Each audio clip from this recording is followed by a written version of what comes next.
So the truth is, it actually took me less than a year to be consistently booked for boarding, which at the time I didn't even offer daycare. But the number one reason that I received from my customers over the years as to why they chose me over everyone else that they interviewed or checked into or website they looked at, whatever, was because this is the Dog Sitter's House podcast. Hello, furry dog lovers. Thank you so much for tuning in. This is April from the Dog Sitter's House podcast. Welcome back to my 12th episode. I can't believe I'm on 12 already. And today I wanted to start out with some statistics that I thought were pretty amazing. Did you know that there are 35,000 pet sitters in the United States alone? And it's estimated that there are 77 million dogs in the US. That's crazy amount of dogs, right? And the average or the total US Americans spent more than 120 billion, all right, billion dollars on their dogs in 2021. So it's pretty safe to say that there's plenty of business for us home-based dog sitters to obtain, especially with the continuation of back to office trends. The pet sitting industry is just expected to rise by 11% per year. Isn't that wild? Now, despite these statistics, I am still seeing home-based dog sitters asking what they can do to get more customers during the winter months outside of the holiday seasons, which is like mind-blowing, right? Because unless you're just starting out, there's enough business out there for all of us. In fact, they could probably double the amount of pet sitters in the United States and still have enough business for all of us to constantly be fully booked. If you've been in business for at least a year and you haven't hit that level of success or bookings, the number of bookings that you want in your business, you might be making the same mistakes that these dog sitters are making. And even if you're close to hitting your desired level of success, your desired level of occupancy and bookings, the fact that you're still listening means you have a commitment to growing your business in any way that you can, always and forever. So that's why I am going to reveal the number one way to get noticed above and beyond all of the competitors in your area so that you attract more business with as little marketing effort as possible. The secret to attracting not only more business, but your ideal customers, right? The customers you prefer to work with, that you most enjoy working with, and I'm talking human and furry. That secret is in the niche, right? I've spoken about having a niche in the past, and, I just kind of quickly went over it. I brushed past it pretty quickly. So I thought that this was a topic that deserved an entire episode, mainly because of some of the things I'll get into here, but mostly probably because every dog sitter gasps at the idea of creating a niche and immediately dismisses as something they would never do. Typically the response I get is something like, but I have to accept all types of dogs if I want to gain more customers. Or if I turn customers away, I won't get enough business, which are all very, very logical responses. So I totally get it. But let me ask you, how many times have you seen a Facebook post, a TikTok post, whatever, in any of the dog sitting groups that you're in online, how many times have you seen somebody ask how to get more customers? And if you take a look into their business and their website or something, you see that they accept all types of dogs, all ages, all sizes, all manners of levels of training, behavior, energy, you name it, right? How many of them? I can almost probably guarantee that you're going to find upwards of 90% of people who are asking how they can find or get more business during the winter months, especially in these groups online, that are doing this. They accept all dogs. I'm willing to bet that 90% or more of them accept all dogs. And if you think about it, like a good way to think about it is a restaurant. All right. How many restaurants do you know that specialize in one type of cuisine, right? Be it Mexican, steak, Italian, and so forth.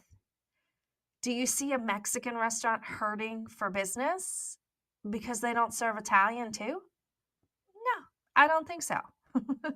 They actually have a stream of business because people know what to expect when they go to a Mexican restaurant.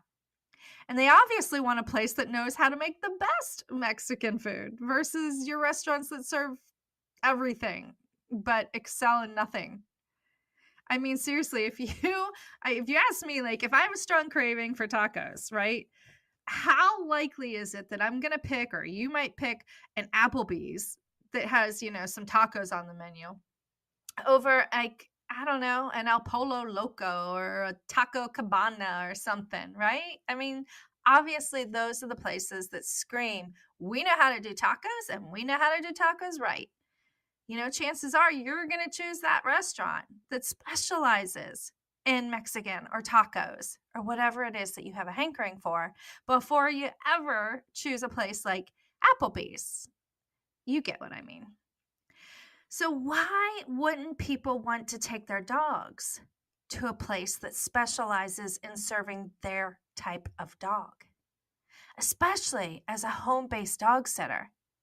I'm sure you can agree that hosting dogs of all shapes, sizes, ages, temperaments, all of that in just your home, your one single family home, can get pretty hairy. Yeah, pun intended. At times, adding to the mountain of your stress levels because you have to worry about some of the dogs getting crushed accidentally by a larger dog if it's a smaller dog, or perhaps the entire pack is on edge because you have an extremely young puppy who just hasn't learned canine communication yet.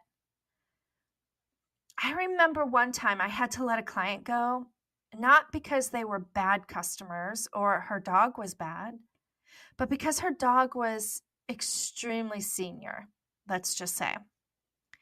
And my place is geared more towards younger dogs or dogs that are more playful and have more energy. And this poor, sweet baby girl was so stressed out the entire time that she was here. No matter what I did, I tried everything in my power. I added a boatload of stress to my shoulders because I'm carrying her around. I'm taking her with me to every room. Like, she was literally only, I don't know, 6 pounds. She was super tiny. And I'm carrying her all these places to try and ease her anxiety, so that she was with me and she didn't have to worry. And, it was so rough on her that she kept having these bouts of diarrhea overnight. And my last straw was when she had we would put a diaper on her. Her mom brought her diapers so I could put diapers on her. And I'd put diapers on her, and somehow she managed to get the diaper off one night while I was sleeping, and she was on my bed. And there was a trunk at the end of my bed, and it had a box. And no, I'm sorry, it had a duffel bag because I just returned from vacationing or traveling somewhere, I forget what. And I had my hair blow dryer because I have to travel.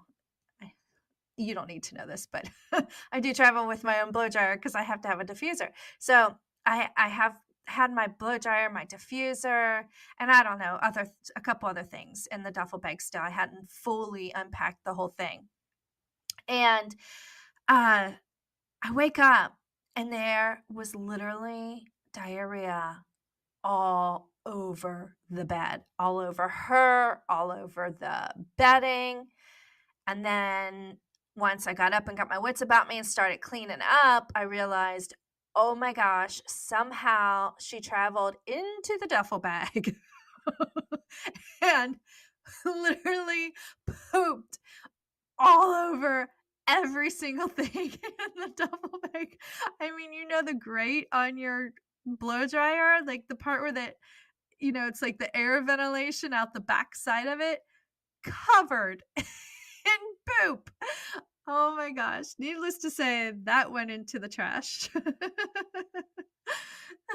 that was my last straw. And I was like, okay, this is not good for her. If she's going to be so stressed out that it triggers her, she had IBS.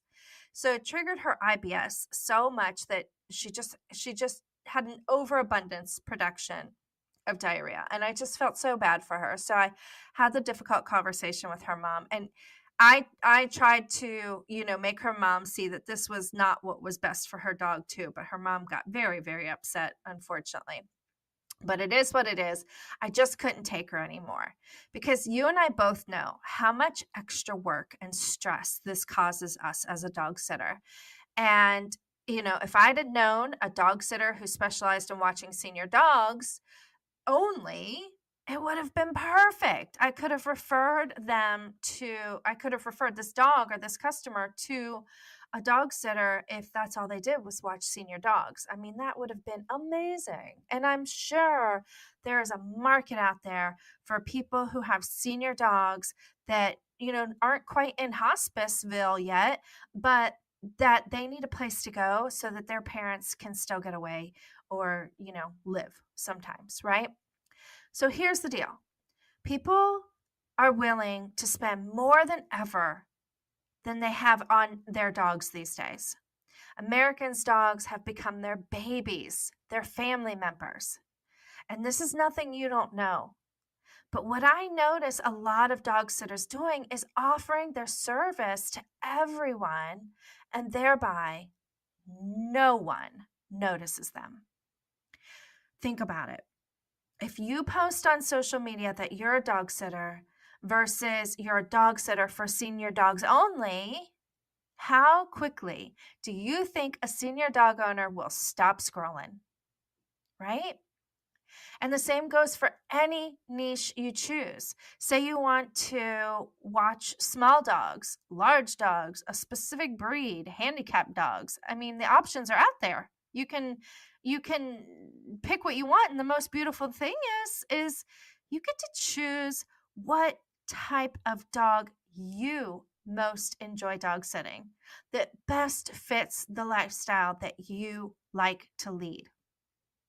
For my situation, I decided to market myself as a dog sitter that watches dogs who are 35 pounds or less, and I didn't really think too much about it at the time because for me it was a no-brainer just because I had a 12-pound dog at the time who was pretty fearless and playful. So it wasn't that he was afraid of big dogs, but I was concerned about him being so fearless that he would accidentally get hurt if he were to play with larger dogs on a regular basis, right? That's going to increase the risk of his getting hurt.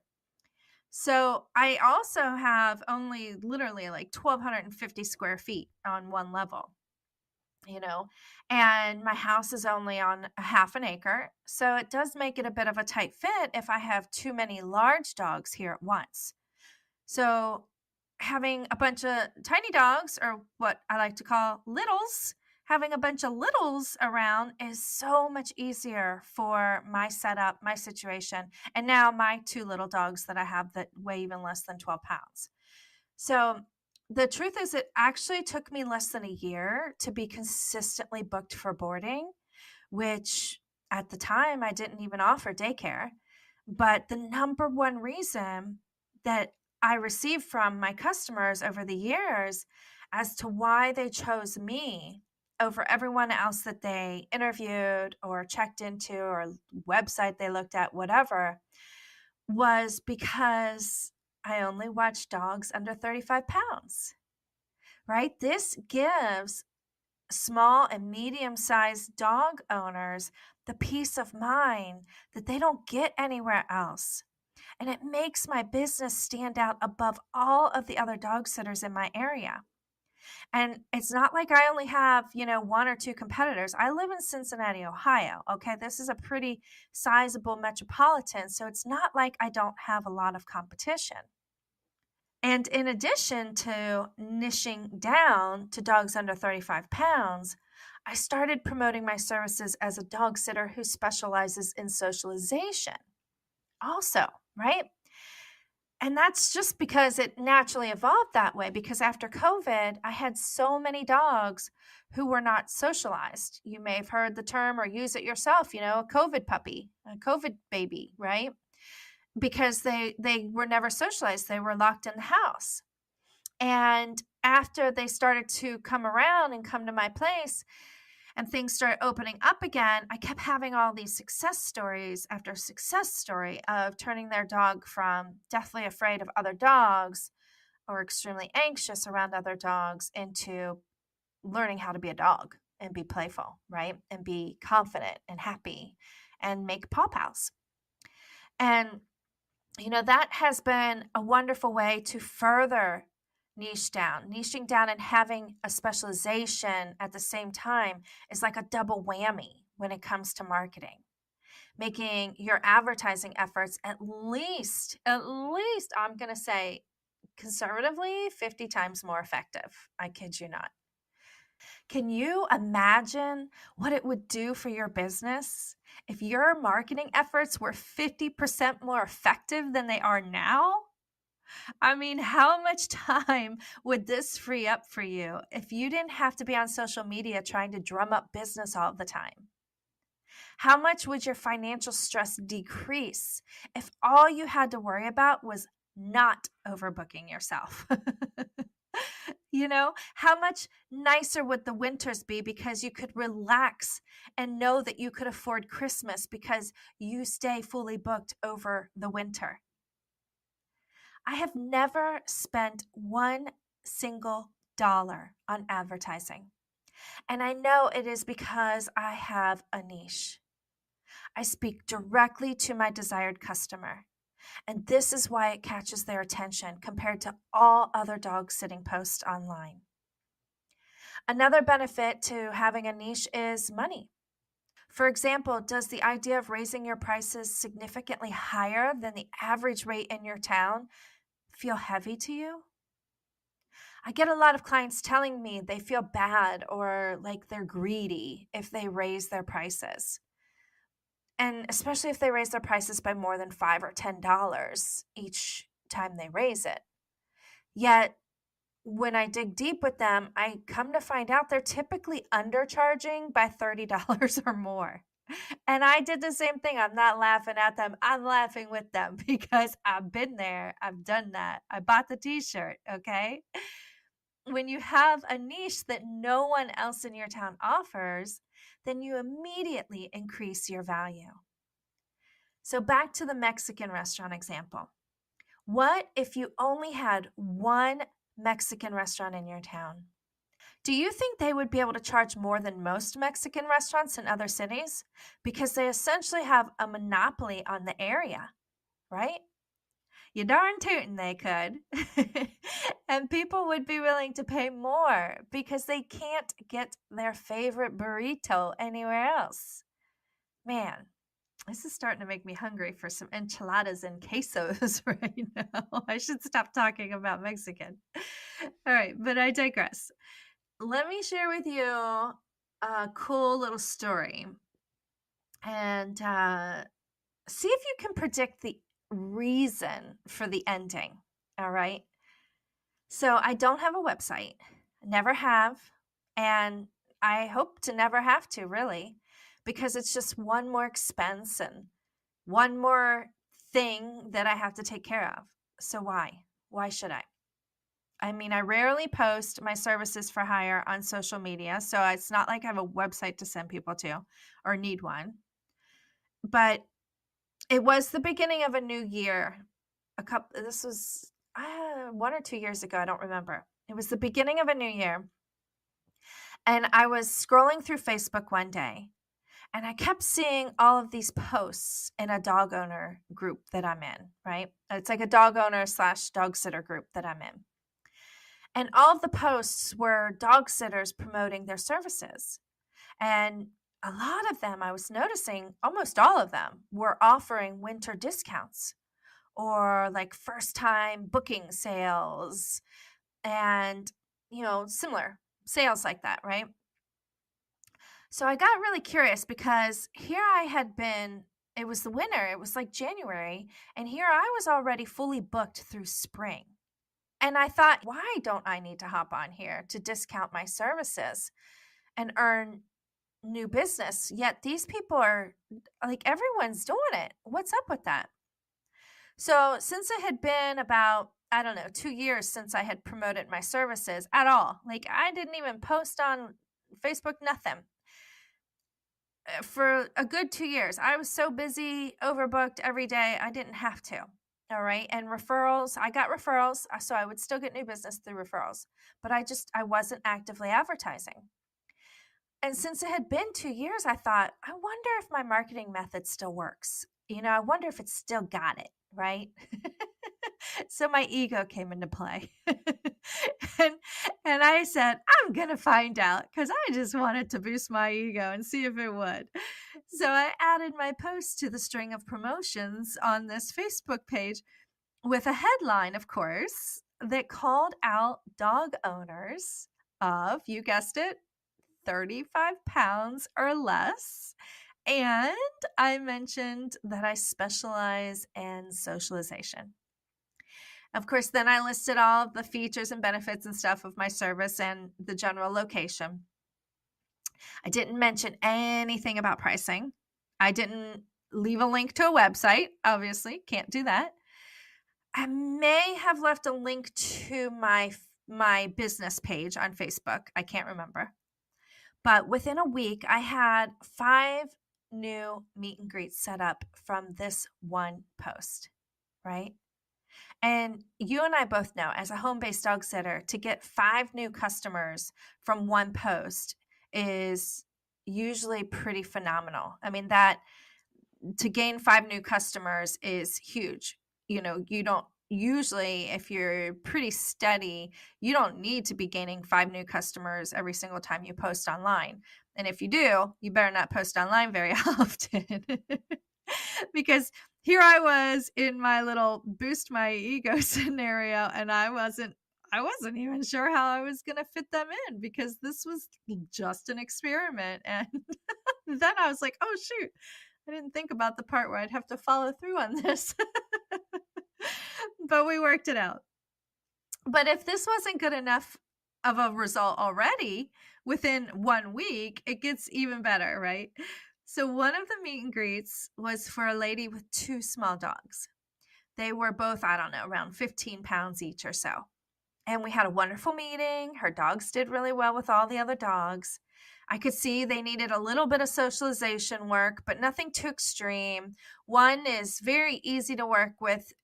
She just needs a lot of time to come out of her shell. We're still working on her, but she's coming around slowly but surely. And the customer was interested in daycare services, but also boarding as, she needed. So after the meet and greet, I sent her an email with all of my daycare membership options, my pricing, my policies, you name it, the emergency form, you name it.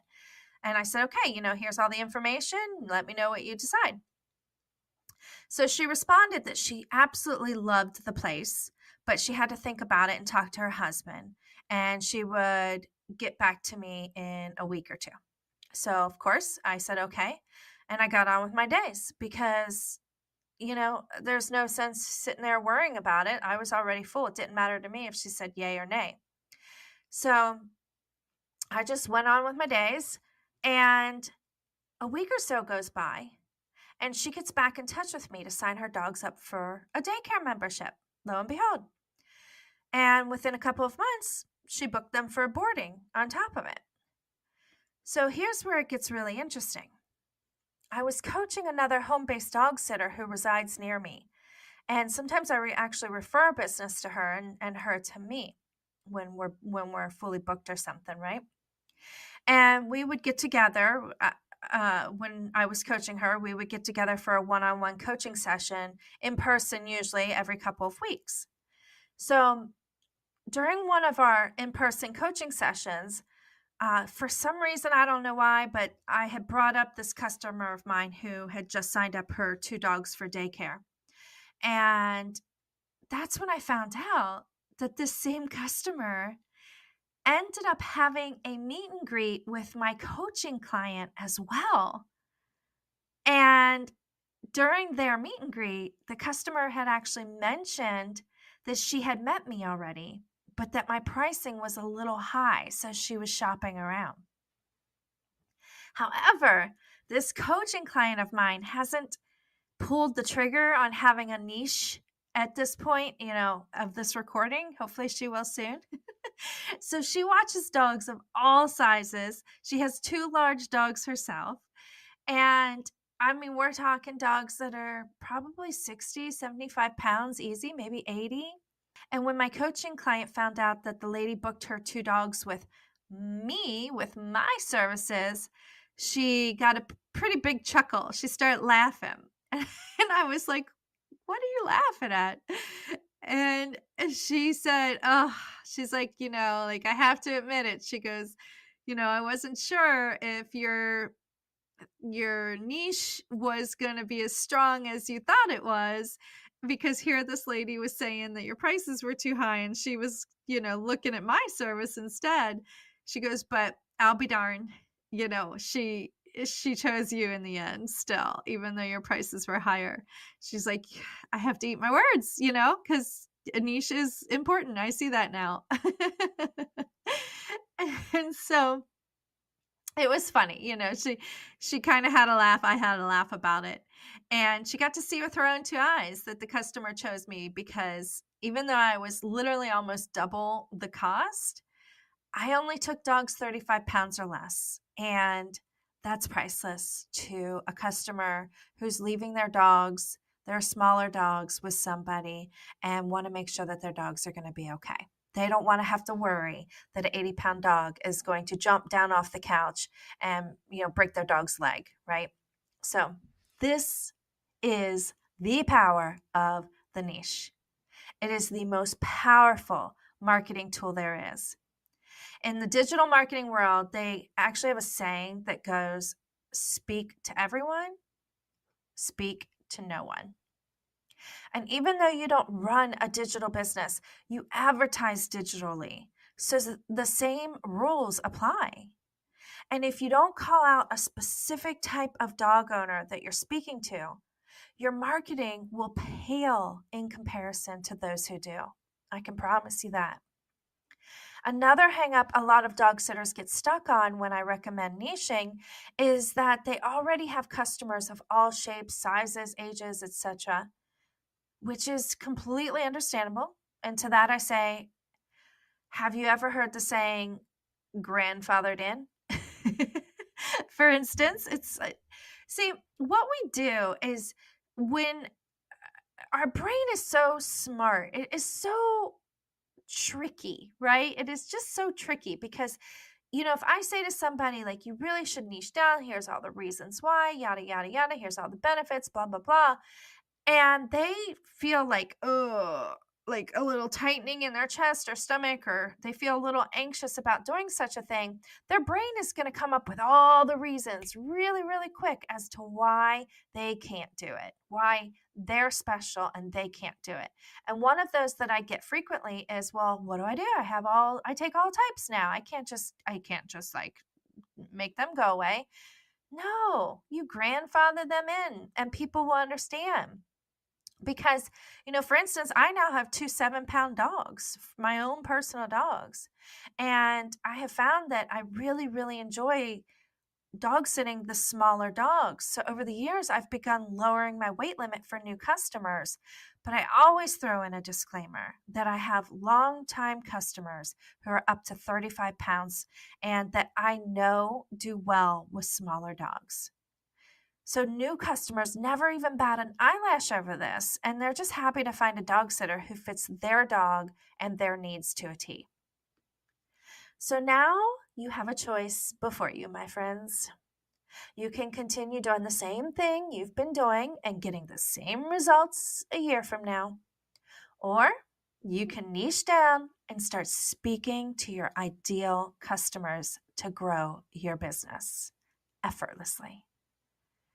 Once you specify a niche, you'll see how quickly your marketing efforts get the positive results that you've been looking for.